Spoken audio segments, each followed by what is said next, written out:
और आइए अब खबर आपको दिखाते हैं चमोली की, जहां पर बद्रीनाथ हाईवे फिर से बंद हो गया है। नंदप्रयाग के पास पहाड़ी से मलबा आने से सड़क बंद हो गई, जिसे खोलने का काम लगातार जारी है। रोड बंद होने से यात्री यहां पर फंसे हुए हैं, जो हाईवे के खुलने का इंतजार कर रहे हैं। आपको बता देते हैं कि तेज बारिश के बाद लैंडस्लाइड हो रहा है और इसी की वजह से सड़कें बंद हो रही हैं।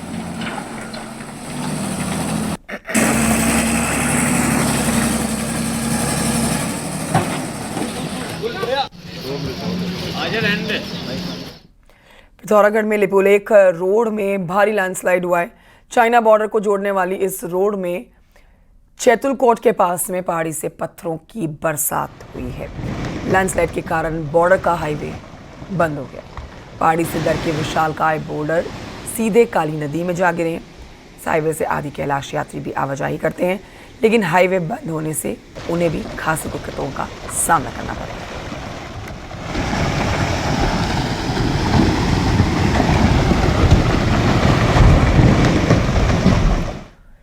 पिथौरागढ़ में चाइना बॉर्डर को जोड़ने वाली मिलम रोड में भारी पहाड़ी भरभरा कर गिरी है। यहां पर पहाड़ी से पत्थरों की अचानक से बरसात होने लगी है। धापा के पास में भारी लैंडस्लाइड होने की वजह से आवाजाही पूरी तरह से बंद है। बॉर्डर की रोड बंद होने के कारण दोनों ओर कई गाड़ियां फंस गई हैं। बीआरओ की टीम इस रोड के जरिए जहां बॉर्डर सुरक्षा बल बॉर्डर पर पहुंचते हैं, वहाँ गांव वालों की ये लाइफलाइन है रोड। अब इस रोड को जल्द से जल्द साफ करने का काम किया जा रहा है, ताकि यहाँ से यातायात शुरू हो सके।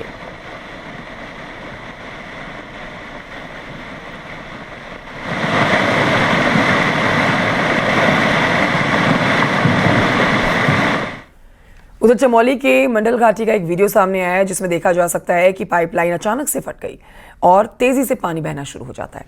बताया जा रहा है कि अमृत पेयजल योजना के तहत पाइपलाइन जिला मुख्यालय गोपेश्वर की तरफ आ रही थी, लेकिन पहाड़ों में हुई तेज बारिश से पाइपलाइन में पानी तेजी से बढ़ गया, आगे बढ़ने लगा, पाइप फट गई। न्यूज़ 18 को चमोली के जिला आपदा प्रबंधन ने बताया कि वीडियो 1-2 दिन पुराना है।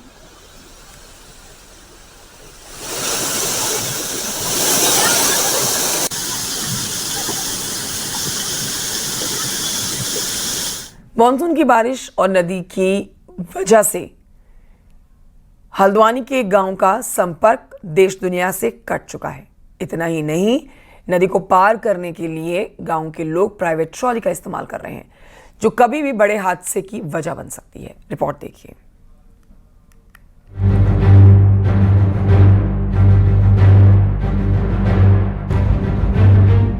यह है हल्द्वानी शहर से महज 10 किलोमीटर की दूरी पर मौजूद भीमताल ब्लॉक का दानी जाला गांव। मॉनसून की बारिश के बीच इस गांव के लोग मुसीबत में हैं। गोरखा फौजियों के इस गांव में रहने वाले 73 साल के बुजुर्ग देवेंद्र जंग अचानक बीमार हो गए, लेकिन गांव और अस्पताल के बीच बह रही इस गौला नदी को पार करने के लिए कोई पुल नहीं है। लिहाजा ग्रामीणों ने मिलकर नदी के ऊपर एक प्राइवेट ट्रॉली लगाई है, जिससे बरसात के दिनों में ग्रामीण इस नदी को पार करते हैं। बुजुर्ग देवेंद्र जंग तो महज एक उदाहरण है। इनकी कई पीढ़ियां इस परेशानी से दो चार हो चुकी हैं। मेरे फादर की अभी अचानक तबीयत खराब हो रखी है, तो लेकिन आने की जो दिक्कत है वो नदी है ये, क्योंकि यहाँ पर साधन ऐसा नहीं है कि हम आसानी से उनको ला सके।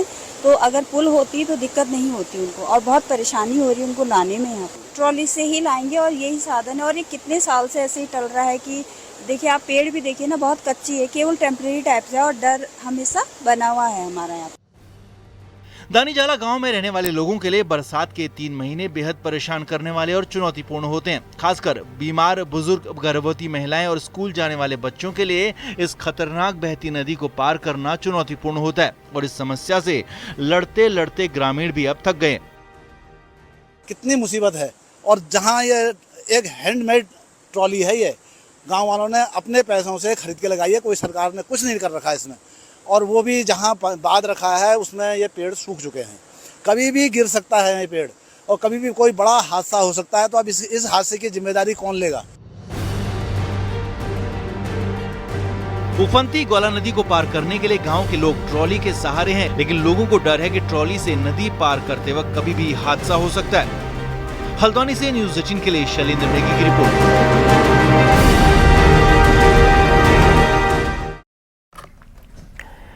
वहीं आपको बताएंगे मुख्यमंत्री पुष्कर सिंह धामी ने देहरादून में सीएम आवास में केंद्रीय पर्यावरण एवं वन मंत्री भूपेंद्र यादव से मुलाकात की और इस दौरान उनसे वन और पर्यावरण के साथ ही राज्य के कई मुद्दों पर चर्चा की गई।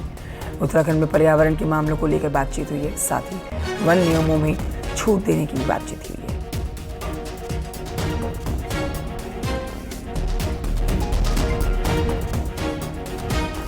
तो केंद्रीय वन मंत्री भूपेंद्र यादव ने बुधवार को भारतीय वन्य जीव संस्थान में आयोजित 3 दिवसीय इंडियन कंजर्वेशन सेमिनार का उद्घाटन किया है। इस मौके पर उन्होंने कहा कि 2047 के विकसित भारत के हिसाब से वन मंत्रालय कंजर्वेशन प्रोग्राम तैयार कर रहा है।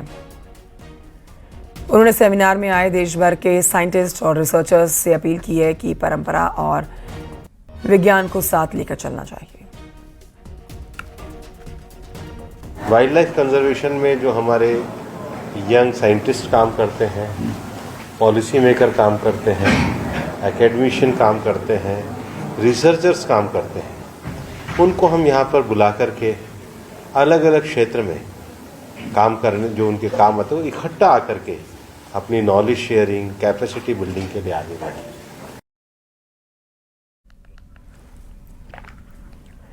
पंजाब में चमोली के युवक को 15 साल से बंधक बनाया गया था और कल युवक को छुड़ा लिया गया, जिसके बाद युवक राजेश के परिवार को भी पंजाब बुलाया गया। 15 साल बाद अपने बेटे को देखकर मां भावुक हो गई। राजेश की मां फूट फूट कर रोने लगी। राजेश को पंजाब के तरनतारन जिले में एक तबेला संचालक ने बंधुआ मजदूर बनाया था। हाँ, पता नहीं। अच्छा, नहीं किससे मारता है? हाथों से मारता है, डंडे से मारता है? डंडे से मारते हैं बात। अच्छा, हाथों से मारते हैं। हाँ। तो आप सोते कहाँ पे हो? डंडे से मारते हैं। सोते कहाँ पे हो? वहीं आपको बताएं कि पंजाब के चमोली के युवक को बंधक बनाए जाने के मामले का मुख्यमंत्री पुष्कर सिंह धामी ने भी संज्ञान लिया और पीड़ित के परिवार को हर संभव मदद का भरोसा दिया। सीएम के आदेश के बाद चमोली के डीएम ने पीड़ित युवक राजेश के परिवार से संपर्क किया और उन्हें मदद का भरोसा दिया। साथ ही सीएम के निर्देश पर चमोली के डीएम ने पंजाब में संबंधित जिले के डीएम की उनसे बातचीत हुई है। चमोली के डीएम ने बताया कि राजेश का उत्पीड़न करने वाले तबेला संचालक के खिलाफ पंजाब के ही थाने में रिपोर्ट दर्ज करवाई गई है। माननीय मुख्यमंत्री जी ने उस वीडियो का संज्ञान लेके मुझे दूरभाष पर निर्देश दिए थे। उसके पश्चात उनके परिवार वालों से संपर्क किया गया, जो कि अभी पंजाब में ही हैं, और जिला प्रशासन तरनतारन से वार्ता हुई। राजेश को सकुशल थाने में लाया गया है और जो कल्प्रिट हैं उनके अगेंस्ट प्राथमिकी दर्ज की जा रही है और जल्द ही वो अपने परिजनों के साथ चमोली जिले में सकुशल वापस लाया जाएगा। गढ़वाल से सांसद अनिल बलूनी ने भी इस मामले को तुरंत संज्ञान में ले लिया और पंजाब के राज्यपाल गुलाब चंद कटारिया से इस मामले पर बात की, जिसके बाद पंजाब के राज्यपाल ने भी तुरंत कार्रवाई करते हुए पंजाब के डीजीपी को निर्देश दिया और तरनतारन में बंधक बनाए गए चमोली के युवक को छुड़ाने के लिए बात की गई, जिसके बाद युवक को छुड़ा लिया गया। अनिल बलूनी ने बताया कि उन्हें सोशल मीडिया के जरिए वीडियो मिला था, जिसके बाद उन्होंने पंजाब के राज्यपाल से बात की है।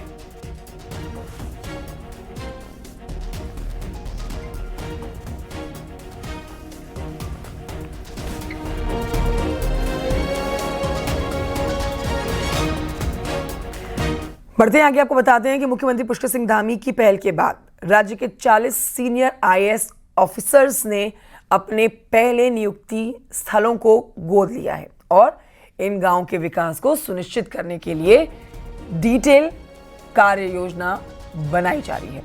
अधिकारियों ने गांव में जाकर समस्याओं को समझना भी शुरू कर दिया है और CSR मद के साथ ही सरकारी योजनाओं के जरिए विकास को आगे बढ़ाने का काम हो रहा है। मुख्यमंत्री धामी की पहल के बाद 20 मई 2025 को मुख्य सचिव आनंद वर्धन ने इसे लेकर आदेश जारी किया था और इस पर कदम बढ़ा दिया गया है।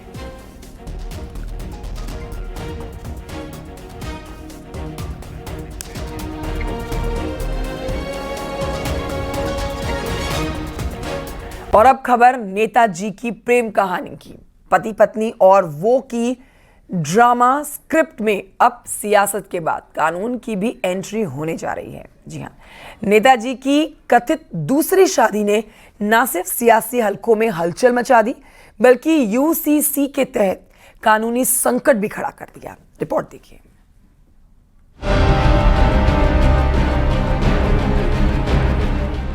उत्तराखंड वो राज्य है जहां सबसे पहले यूसीसी लागू हुआ। इसका क्रेडिट खुद बीजेपी लेती है, लेकिन अब उसी पार्टी का एक नेता इसके उल्लंघन के आरोपों में घिर चुका है।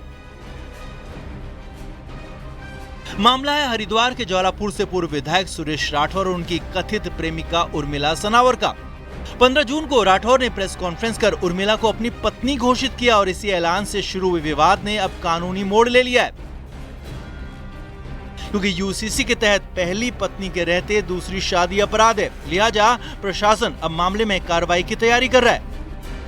देखिए, इस प्रकरण में हम लोग लीगल ओपिनियन ले रहे हैं और एक्ट के अंतर्गत जो भी प्रावधान होंगे उस क्रम में हम आगे कार्रवाई करेंगे। सारे फैक्ट्स हम इकट्ठे कर रहे हैं और एक्ट का भी अध्ययन लीगल टीम इसको स्टडी कर रही है, उसके हिसाब से आगे कार्रवाई करेंगे। राठौर की स्क्रिप्ट से असहज बीजेपी ने नेताजी का लिखित में जवाब तलब करने के बाद मामला पार्टी की अनुशासन समिति को रेफर कर दिया, लेकिन विपक्ष इससे संतुष्ट नहीं है। भाजपा बड़ी बड़ी बातें करती है, लेकिन जब बात उन्हीं के लोगों के ऊपर आती है, यूसीसी का उल्लंघन अगर भाजपा के पूर्व विधायक ने करा है, तो आज सरकार की तरफ से, भाजपा के संगठन की तरफ से कोई भी स्टेटमेंट नहीं आया। इस पे कड़ी कार्रवाई होनी चाहिए। सुरेश राठौर जी के खिलाफ भाजपा को सख्त से सख्त कार्रवाई करनी चाहिए और एक एग्जाम्पल सेट करना चाहिए। भारतीय जनता पार्टी ने सुरेश राठौर जी के मामले को बहुत गंभीरता के साथ लिया है। जिस प्रकार से लंबे समय के उनके बारे में सोशल मीडिया और मीडिया के माध्यम से जानकारियाँ प्राप्त हो रही थी, उस पर आदरणीय अध्यक्ष जी के द्वारा नोटिस जारी किया गया और नोटिस पर उनका जो जवाब आया है उसको भी अनुशासन समिति को भेज दिया गया है। नेताजी की स्क्रिप्ट अब एडिट हो चुकी है। कहानी अब सिर्फ पति पत्नी और वो की नहीं रही, बल्कि ये कहानी अब बन गई है पार्टी, पॉलिटिक्स और कानून की। तो क्या यूसीसी का पहला टेस्ट उसी पार्टी के नेता पर होने जा रहा है जो इसे लागू करने का क्रेडिट लेती है? हरिद्वार से पुलकित के साथ देहरादून से सुनील नौप्रभात की रिपोर्ट।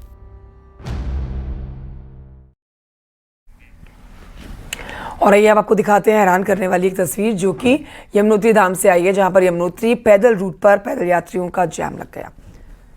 यमुनोत्री पैदल मार्ग के स्थान 9 कैंची के पास में लैंडस्लाइड हो गया, लेकिन इसी बीच बड़ी संख्या में यात्री यमुनोत्री धाम पर पहुंच गए। तस्वीरों में आप देखिए और अंदाजा आप लगा सकते हैं इन तस्वीरों को देख के किस तरह से लोगों की भारी भीड़ में यहाँ लोगों को परेशानी हुई। पूरे लैंडस्लाइड के बाद यमुनोत्री धाम जाने वाले यात्रियों को पहले ही रोक दिया गया था और उसके बाद अब धीरे धीरे यात्रियों की धाम के लिए भेजा जा रहा था, जिसके बाद कई किलोमीटर लंबा जाम लग गया।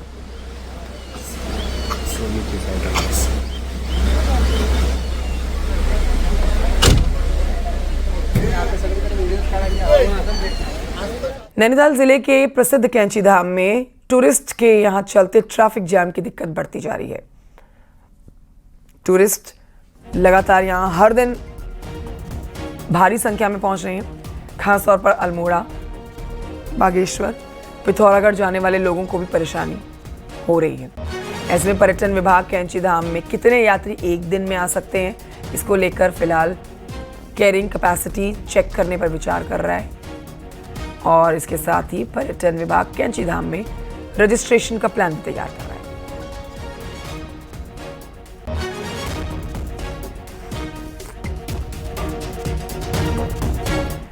पिथौरागढ़ में चाइना बॉर्डर से सटी दारमा घाटी में मॉडल विलेज को लेकर कवायद तेज हो गई है। जीबी पंत हिमालय पर्यावरण संस्थान घाटी के 6 गांवों में ऐसे प्रोजेक्ट्स पर काम किया जा रहा है, जिससे बॉर्डर इलाकों में रोजगार तो मिलेगा ही, साथ ही पलायन की रफ्तार भी थमेगी। रिपोर्ट देखिए।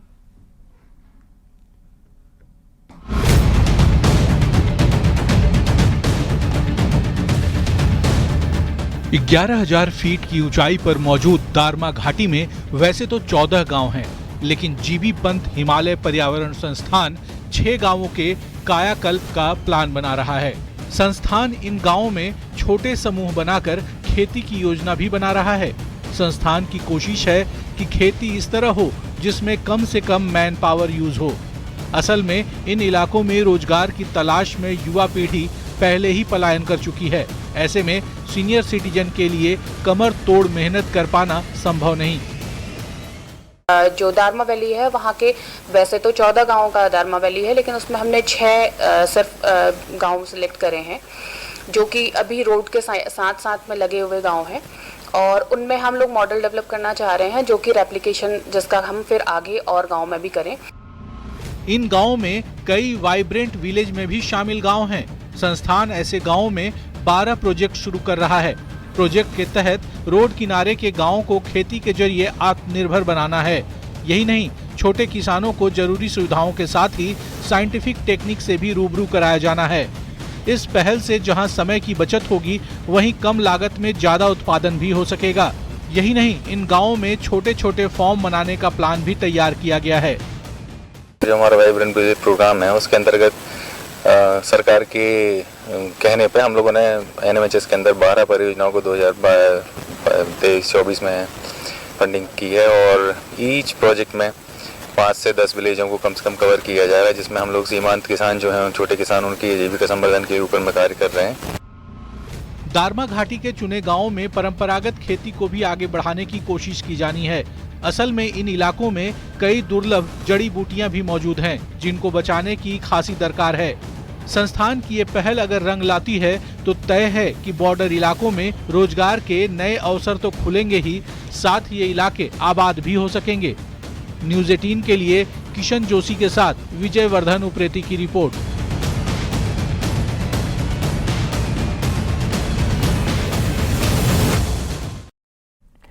उत्तराखंड के कुमाऊं से एक और ट्रेन की शुरुआत हो चुकी है। उत्तर प्रदेश के प्रयागराज के बाद अब झांसी के लिए भी वीकली ट्रेन शुरू हो चुकी है। बुधवार को नैनीताल उधम सिंह नगर के सांसद अजय भट्ट ने इस ट्रेन को हरी झंडी दिखाई है। ये समर स्पेशल ट्रेन कुमाऊं के लाल कुआं स्टेशन से शुरू होकर बरेली, कासगंज, मथुरा, आगरा और ग्वालियर होते हुए झांसी पहुंचेगी। अजय भट्ट ने उम्मीद जताई है कि इस ट्रेन की शुरू होने से पर्यटन को बढ़ावा मिलेगा।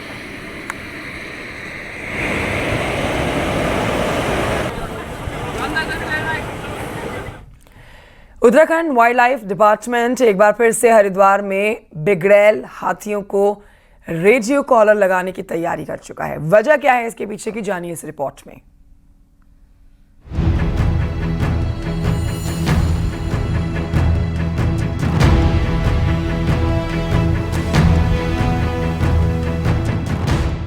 धर्म नगरी हरिद्वार चारों ओर से राजाजी टाइगर रिजर्व और हरिद्वार फॉरेस्ट डिवीजन से घिरी हुई है।